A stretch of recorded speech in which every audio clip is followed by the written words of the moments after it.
తెలంగాణ ప్రజానీకానికి నమస్కారం. నా పేరు పాకాల శ్రీహరిరావు. నేను తెలంగాణ రైతు రక్షణ సమితి రాష్ట్ర అధ్యక్షుడిని.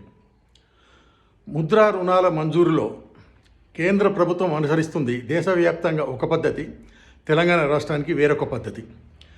ముద్రా రుణాల మంజూరులో తెలంగాణ పేద ప్రజలకు తీవ్రమైన ఘోరమైనటువంటి అన్యాయం జరుగుతూనే ఉంది, ఇప్పటికీ జరుగుతుంది.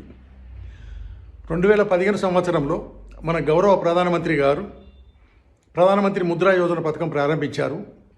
ఈ పథకం యొక్క ముఖ్య ఉద్దేశము దేశంలోని పేద ప్రజలు, చిరు వ్యాపారస్తులు, ఏదైనా పని చేసుకొని బ్రతకాలనుకునే వాళ్ళు ప్రైవేట్ అప్పులు చేసి అధిక వడ్డీ చెల్లిస్తూ వాళ్ళ సంపాదనలో అధిక భాగం వడ్డీలే చెల్లిస్తూ నష్టపోతున్నారు. కాబట్టి ఇలాంటి వాళ్ళందరికీ బ్యాంకుల ద్వారా రూపాయలు 10 లక్షల వరకు షూరిటీ లేకుండా రుణ సౌకర్యం కల్పించే ఏర్పాటు. ఈ పథకము ప్రారంభించినప్పటి నుంచి దేశవ్యాప్తంగా అన్ని రాష్ట్రాలలో శరవేగంగా అర్హులందరికీ రుణాలు అందివ్వడం జరిగింది. తెలంగాణ రాష్ట్రంలో మాత్రం ఎవరెళ్ళి అడిగినా కానీ మా టార్గెట్ అయిపోయింది, మాకు టార్గెట్ లేదని చెప్పి తప్పించుకున్నారు బ్యాంకులన్నీ. 2016 సంవత్సరం, ఒక సంవత్సరం తర్వాత చూసినట్టయితే తెలంగాణ రాష్ట్రం చాలా వెనుకబడిపోతుందని గ్రహించిన నేను అప్పటి నుంచి ఇప్పటి వరకు పదుల సంఖ్యలలో కేంద్ర ఆర్థిక మంత్రులకు, కేంద్ర ఆర్థిక శాఖ కార్యదర్శులకు, రిజర్వ్ బ్యాంకు గవర్నర్లకు, గౌరవ ప్రధానమంత్రి గారికి, ముద్రా బ్యాంకుకు మరియు స్టేట్ లెవెల్ బ్యాంకర్స్ కమిటీకి ఎన్నో ఉత్తరాలు రాసి వచ్చే సంవత్సరంలోనైనా ఇంతవరకు జరిగిన నష్టాన్ని పూడ్చడానికి అదనపు టార్గెట్ ఇవ్వాలని చెప్పి కోరినప్పటికీ ఏ ఒక్క సంవత్సరం అదనపు టార్గెట్ ఇవ్వలేదు. మరియు ఇవ్వాల్సిన టార్గెట్ కన్నా చాలా తక్కువగా టార్గెట్లు ఇస్తూ తెలంగాణకు ఘోరమైన అన్యాయం జరిగింది. సంవత్సరం తర్వాత చూసినట్టయితే 2024 మార్చి వరకు జాతీయ సగటు అంటే దేశవ్యాప్తంగా 34.5 మందికి ముద్రా రుణాలు మంజూరైనవి.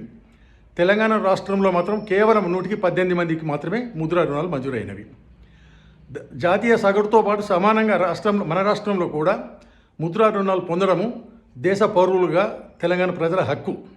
కాబట్టి జాతీయ సగటుతో సమానంగా మన రాష్ట్రంలో కూడా ముద్రా రుణాలు ఇవ్వాలంటే ఇప్పటికిప్పుడు అడిషనల్గా అదనంగా 63 లక్షల మందికి ముద్రా రుణాలు ఇవ్వాల్సిన అవసరం ఉంటుంది.